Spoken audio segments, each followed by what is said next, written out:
வந்திருக்கும் அனைவருக்கும் வணக்கம். பத்திரிகை நண்பர்கள், ஊடக நண்பர்கள், இணையதள நண்பர்கள், தொகுப்பாளர் கவிதா மேடம், விஆர்ஓ சக்தி சரவணன் சார், அனைவருக்கும் வணக்கம். மேடையில் பேசி கைத்தட்டல் வாங்குற அளவுக்கு நான் பெரிய பேச்சாளர் இல்லை, அதனால் தயவு செஞ்சு நீங்களே ஒரு தடவை கை தட்டிடுங்க. இந்த கைத்தட்டல்கள் அனைத்தும் இந்த விளையாட்டுக்காரன் அந்த படத்தோட டீமுக்கு தான் போய் சேரும். அதுக்கு காரணம் என்னன்னு பார்த்தீங்கன்னா, ஆக்சுவலாக இந்த விளையாட்டுக்காரன் அந்த டைட்டில் வந்து என் கூட ஒத்துப்போம். ஏன்னா இப்போ வரைக்கும் நான் எந்த ஒரு குறிக்கோளும் இல்லாமல் நான் பாட்டுக்காக வெளுத்ததெல்லாம் பால் அப்படின்னு அப்படியே வர பாதையில் நான் பாட்டுக்காக போயிட்டே இருக்கேன். எங்கள் அம்மா எங்கள் ஆயாலாம் அடிக்கடி சொல்லுவாங்க, விளையாட்டுக்காரனாக இருக்கானாப்பா, இன்னமும் புத்தி இல்லாமல் அப்படியே ஏதோ அப்படி இருக்கிறானே அப்படின்னு சொல்லுவாங்க. அதனால் இந்த டைட்டில் பார்க்கும்போது அப்படியே எனக்கே ஒரு இது தோணுச்சு, இன்னமும் புத்தி இல்லாமல் தான் இருக்கிறான். இப்போ கூட பாருங்க, இந்த படத்தில் இவ்வளோ பேர் நடிச்சிருக்காங்க, ஆனால் இந்த படத்துக்கு என்னை கூப்பிட்டுருக்காங்க. அந்த இடத்துல இந்த படத்தில் சம்மந்தப்பட்டதோ இல்லை படத்தோட பேரையோ வெளியில் பிரபலப்படுத்தணும் அப்படின்றதுக்காக நான் ஒரு பேட் எடுத்துகிட்டு வந்தேன், பால் எடுத்துகிட்டு வந்தேன். அந்த கீர்த்தி கூட வெளியில் கிரிக்கெட் விளையாடுற மாதிரிலாம் பண்ணேன். இது வந்து பார்க்குறவங்களுக்கு ஒரு ஒரு விளையாட்டுத்தனமாக தான் தெரியும், என்னப்பா அப்படின்னு. என்னோடய குடும்பத்துலேயும் யோசிச்சுப்பாங்க, இதெல்லாம் எப்படி அக்செப்ட் பண்ணிப்பாங்கன்னு. என்ன பண்ணுறது, இதுதான் நான் சொன்னேன், இன்னும் நான் விளையாட்டுக்காரனாக தான் இருக்கேன் அப்படின்னு.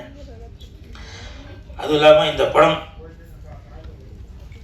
கவிதா மேடம் சொன்னாங்க, இந்த மாதிரி பாட்டு பாடி ஆரம்பிங்க அப்படின்னு.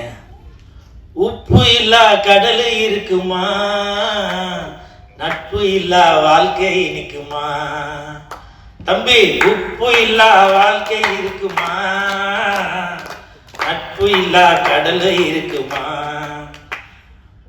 ஸோ அப்படி இந்த படத்தில் வந்த பாட்டு நட்புக்காக ஒரு இந்த கதையில் இம்பார்ட்டன்ட் கொடுத்துருப்பாங்கன்னு நினைக்கிறேன். ஸோ தாஸ் அவர்களுக்கு, இயக்குனர் தாஸ் அவர்களுக்கு என் மனமார்ந்த வாழ்த்துக்கள். லெஃப்டில் வாங்க, ரைட்டில் வந்து லெஃப்டில் வாங்க.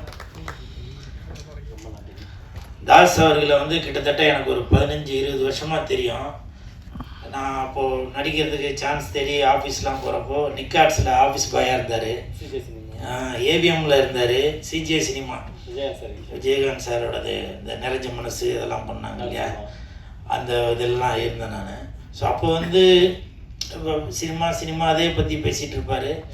அப்புறம் ஆஃபீஸ் பாய்க்கு முன்னாடி வந்து இந்த தபேலா வாசிக்கிறவங்க, மியூசிக் இன்ஸ்ட்ருமெண்ட்டு உள்ள அவங்க தானே, அவங்க அஸ்டண்டாலாம் போவார். ஸோ அப்படி சினிமா மீது ரொம்ப ஆர்வம் கொண்டவர் அவர். இன்னைக்கு ஒரு கடின உழைப்பு மூலம் இன்னைக்கு இந்த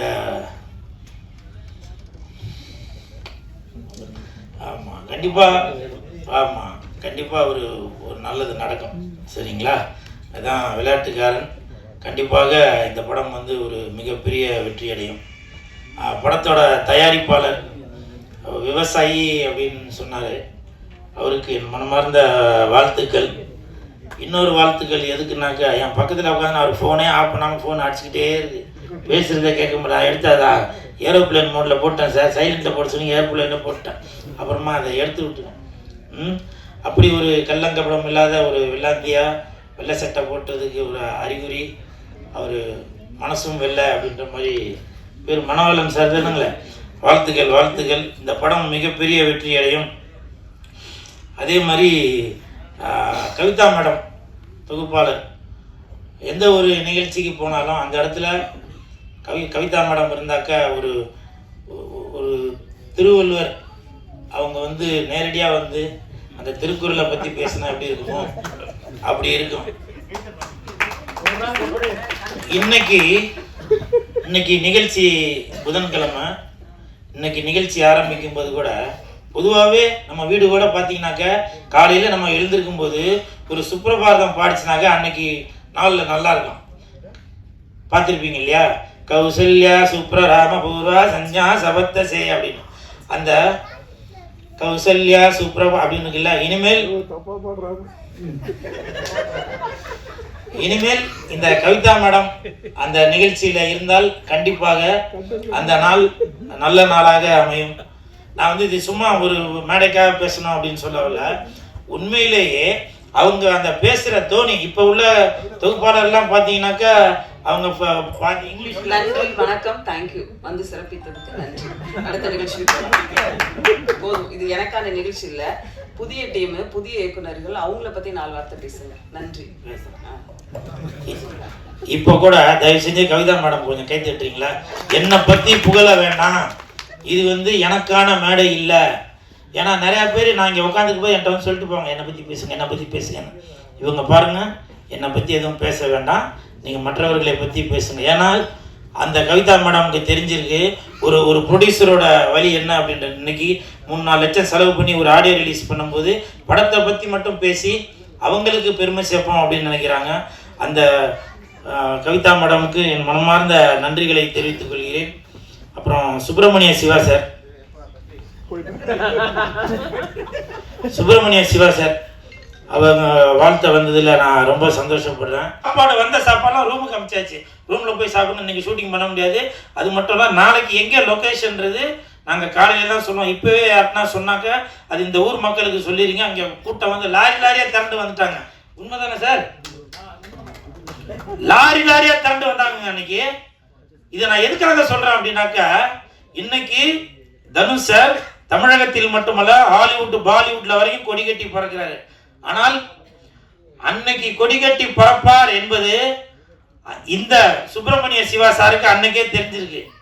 ஃபர்ஸ்ட் படம் துள்ளுவத இளமை, அந்த படத்துல கூட தனுஷ் சார் வந்து மெயின் கேரக்டர்ல 4 பேர்ல ஒருத்தர் தான் நடிச்சிருந்தாரு. ஆனால் அந்த படம் ரிலீஸ் ஆன உடனேயே சுப்பிரமணிய சிவா சாருக்கு தெரிஞ்சிருக்கு, கண்டிப்பாக இந்த 4 பேர்ல ஒரு முத்த அவர் தேர்ந்தெடுத்து அந்த முத்துக்கு நல்லா அவர் பட்டை தீட்டினாரா இல்லையோ, இல்லை அவரே தீட்டிக்கிட்டாரா நான் தெரியல. ஆனால் அப்படி ஒரு அந்த வைரத்தை, அந்த வைடூரியத்தை கண்டு எடுத்து இன்னைக்கு உலகம் முழுவதும் பெருமைப்படக்கூடிய ஒரு மிகப்பெரிய நடிகராக, தயாரிப்பாளராக, இயக்குனராக வந்திருக்காரு அப்படின்னாக்கா அது சிவா சாருக்கு அன்னைக்கே அது தெரிஞ்சிருக்கு. உங்களால தான் எனக்கு இன்ன வரைக்கும் ஒரு பேரோட இருக்குனாக்க நான் எப்பவுமே உங்களை அந்த நன்றி மறமாட்டேன் சார். அதாவது ஒரு விக்ரமாதித்தன் கதை இருக்கு. அதுக்கு 4 நண்பர்கள் இருப்பான். அந்த 4 நண்பர்களில் ஒருத்தன் வந்து எந்த எலும்பு கிடைச்சாலும் அதை வந்து உருவமாக்கிடுவான். இன்னொருத்தவன் அந்த அந்த உருவமான அந்த உருவத்துக்கு நரம்புலாம் செஞ்சு நிற்க வச்சுக்குவான். இன்னொரு நண்பன் என்ன பண்ணுவான், அதுக்கு வந்து தோல் போய்த்திடுவான், தோலை உண்டாக்கிடுவான். இன்னொரு நண்பன் என்ன பண்ணுவான்னா அதுக்கு உயிர் கொடுத்துருவான். ஒரு நாள் இப்படியே பண்ணிக்கிட்டு இருக்கும்போது ஒரு நாள் புலிக்கு உயிர் கொடுத்துருவாங்க. ஒரு எலும்பை சேர்ப்பான், அது புலி உருவமாக இருக்கும். அதுக்கு நரம்பு பண்ணுவான், புலியாயிடும். புலியாகி 4 பேரையும் சாப்பிடும் அந்த நண்பர்களை. அப்படி கூல் சுரேஷ் எந்த இடத்துக்கு போனாலும் எல்லாத்தையும் தூக்கி சாப்பிட்டுறாப்புல. அப்படி ஒரு புலி தான் நம்ம கூல் சுரேஷ். இதை நினைவுபடுத்தி என்னை வந்து சொன்னதுக்கு ரொம்ப நன்றி. ஏன்னா நன்றியை வந்து இந்த உங்கள்கிட்ட இருக்கின்ற சிறந்த பண்புக்கள்லாம் தாயாக விளம்புவது நன்றி உணர்வு தான். ஏன்னா அவரோட குரூப்பில் அடிக்கடி சொல்லிக்கிட்டே இருப்பார், கூல் சுரேஷை பயன்படுத்துங்க அப்படின்னு சொல்லிக்கிட்டே இருப்பார். இப்போ கூட ஆடியோ இது ரிலீஸில் வந்து ட்ரெய்லர் பார்க்குறப்போ அப்போ கூட தயாரிப்பாளர்கிட்ட சொன்னார், பாருங்கள் இதில் ஒருத்தராக கூல் சுரேஷை பயன்படுத்தியிருந்தா கூட இன்னைக்கு ப்ரொமோஷனையும் தாண்டி அவன் தோல் மேலே வச்சுட்டு தூக்கிட்டு ஓடிட்டு இருப்பான் அப்படின்னு ப்ரொடியூசர்கிட்ட சொன்னது என் காதில் கேட்டுச்சு. ஸோ அப்படி என் தாய் தந்தைக்கு பிறகு நான் நல்லா இருக்கணும் அப்படின்னு நினைக்கிற அந்த வெள்ள மனம் கொண்ட அன்பு சாருக்கு என் மனமார்ந்த நன்றிகளையும் பாராட்டுகளையும் தெரிவித்துக் கொள்கிறேன். அப்புறம் உங்கள் சார்பாக ஒரு சின்ன ரிக்வெஸ்ட்டு என்னன்னாக்க, ஒரு 3 மாதத்துக்கு முன்னாடி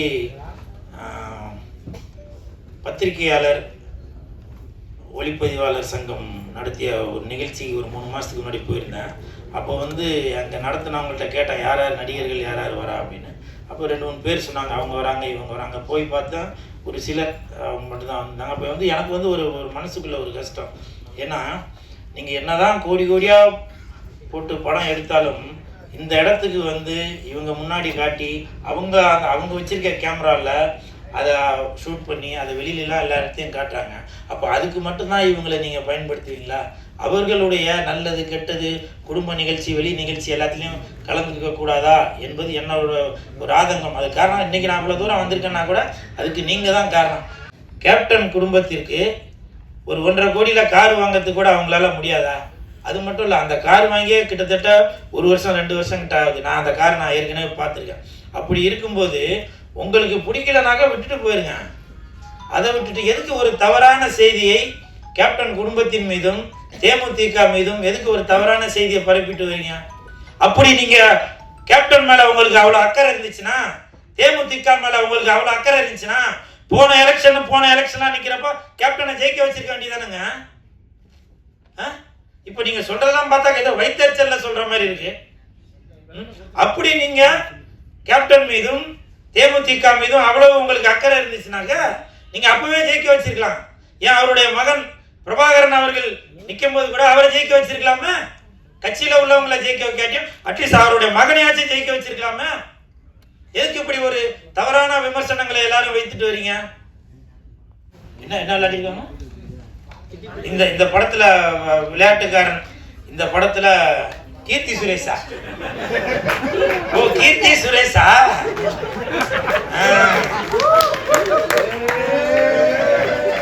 நல்லா இருக்கு, நல்லா இருக்கு, கிடைச்சிச்சு போல. அப்ப இந்த பக்கம் யார் போட்டா போடுவீங்க?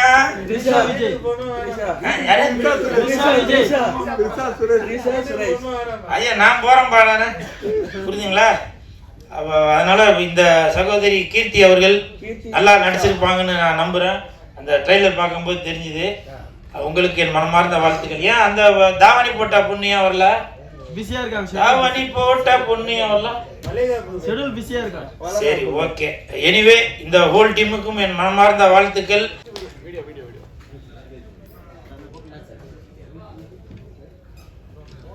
வந்திருந்து சிறப்பித்த அனைவருக்கும் எங்களுடைய அன்பும் நன்றியும். Thank you so much.